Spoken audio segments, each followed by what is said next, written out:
We're going to move across to Netflix for our next offering.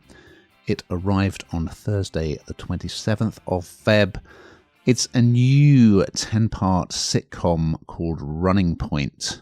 And here's a clip. You are the president of the waves. It's shocking. But on behalf of all women, don't ever make a mistake. It looks bad for all of us.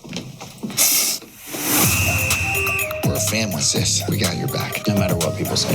What are they saying? Just the fact that you're a Nepo baby and you don't know what you're doing, but you're old, so it's like you're like a Nepo crone. Yep, so this is the latest outing for Kate Hudson. And there's a bit of a stellar cast, actually, because Justin Theroux is also in this. And it struck a chord with me quite quickly because although it's, arguably a bit sort of... it doesn't push necessarily many boundaries. I think its intention is right in that it addresses women in the workplace and the fact that it's still relatively male-dominated, particularly in some areas, sports being one of them.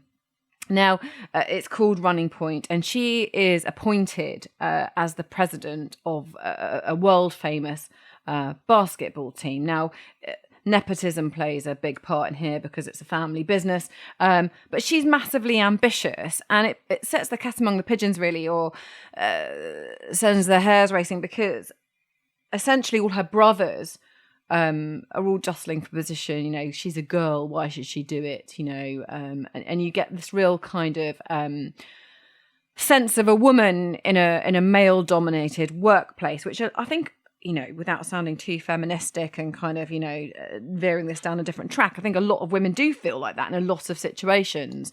And I suppose it shines a bit of a light on that because she's ferociously ambitious. She has talent in terms of, what she's doing, her knowledge, and kind of this really is testing her mettle and seeing her sort of steely side. And you also have this really nice dynamic with her best friend who's always there supporting her, which, again, we talk about female empowerment and kind of having friends that kind of pick you up and carry you to the top rather than pushing each other down, which is, a real true sign of friendship. And it's not sort of breaking any real barriers in terms of a storyline, but I think it does shine a bit of a light on women in the workplace. And she it's nepotism, isn't it? She's Goldie Hawn's daughter. She's been in a lot of things. But actually with this, I don't know, I think she does it really well. And I watched something else aside from what I've watched of this. I also watched a kind of like some interviews with her and some of the cast and the directors as well. And it's really interesting listening to them, and everyone kind of raves about working with Kate Hudson and kind of how fun she is. And you see some of the outtakes and kind of the laugh that they're having with each other. And I think they had a really good time. And actually that kind of shines through. So it's looking at, a serious side of things. It's got a message. It doesn't really break any huge boundaries. But did I enjoy it? Yes. What do you think, Ian? I enjoyed it.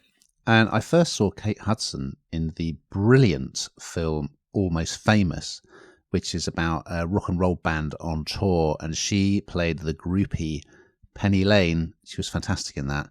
And of course, as Goldie Hawn's daughter, she should have funny bones. And she does have funny bones. And I think always with a new sitcom, you're slightly worried when you start watching, is it going to be funny? And very quickly, I bought into this. She's got a real kind of presence. She's got great comedic timing. And I mean, you're right, it's a sort of a well-worn plot line of sort of fish out of water, taking over a sports team. But it really works. It's got a really snappy script as well. It's quite rude. I think it's quite in your face. And she's terrific in the lead role. So, pleasantly surprised. I liked it.